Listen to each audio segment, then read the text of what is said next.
संत तुकाराम जी के पास एक शिष्य था जो हमेशा क्रोध में रहता, नकारात्मक सोच हमेशा रखता था हर किसी के बारे में।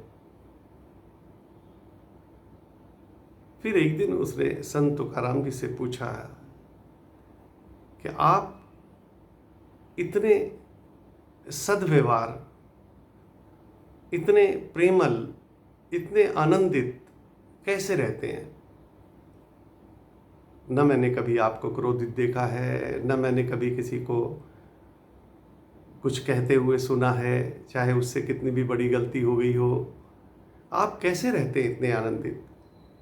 तुकाराम जी ने कहा, ये तो मैं बाद में बताऊंगा, लेकिन जो मेरी विद्या है वो ये कहती है कि तुम सिर्फ 1 हफ्ता जीवित हो, उसके बाद तुम्हारी मृत्यु हो जाएगी।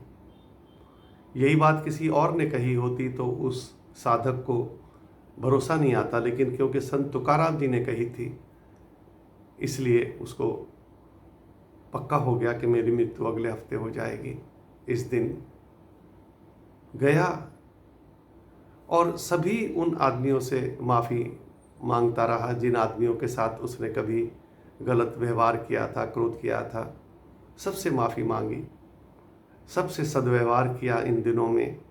जहाँ तक हो सका घर के अंदर भी बहुत ज़्यादा प्रेमल रहा, सभी से साथ उसका व्यवहार बदल गया। उस दिन के बाद वो आदमी ही बदल गया। लोग भी हैरान थे कि हद हो गई, ये तो कभी ऐसा रहा नहीं, लेकिन ये कैसे हो गया? 1 हफ्ता बीत गया, वापिस आया, गुरुजी को माथा टेका, कहा गुरुजी मैं अंतिम श्वास आपके सामने लेना चाहता था, इसलिए आ गया हूँ। मेरा 1 हफ्ता पूरा हो गया, मुझे आशीर्वाद दें ताकि मैं बहुत ही प्रेम से इस संसार से विदा ले सकूं। उन्होंने कहा वो तो ठीक है, पर पहले ये बताओ कि 1 हफ्ता तुम्हारा कैसा गया? उसने कहा कि बहुत ही आनंदित, बहुत प्रेम से, और सभी से मैंने माफ़ी मांग ली है। घर में मेरा व्यवहार जिनके साथ भी खराब था उनसे भी, और जो रिश्तेदारों से और जिन लोगों से भी मैंने कभी क्रोध किया या गलत किया उनसे भी मैं माफ़ी मांग आया हूँ, सबसे माफ़ी मांग आया हूँ। अब मैं बिल्कुल तैयार हूँ।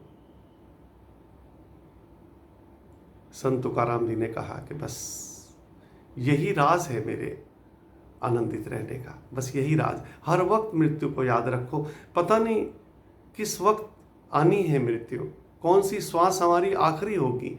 अगर इसको हम याद रखते हैं तो फिर हमारा संबंध किसी के साथ गलत नहीं हो सकता, हमारे संबंध सभी के साथ ठीक होंगे।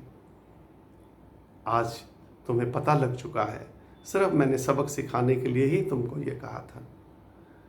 सद्गुरु कई तरह से अपने शिष्यों को सबक सिखाते हैं, और उस दिन के बाद फिर उस शिष्य का स्वभाव बदल गया और वो हमेशा आनंदित रहने लगा।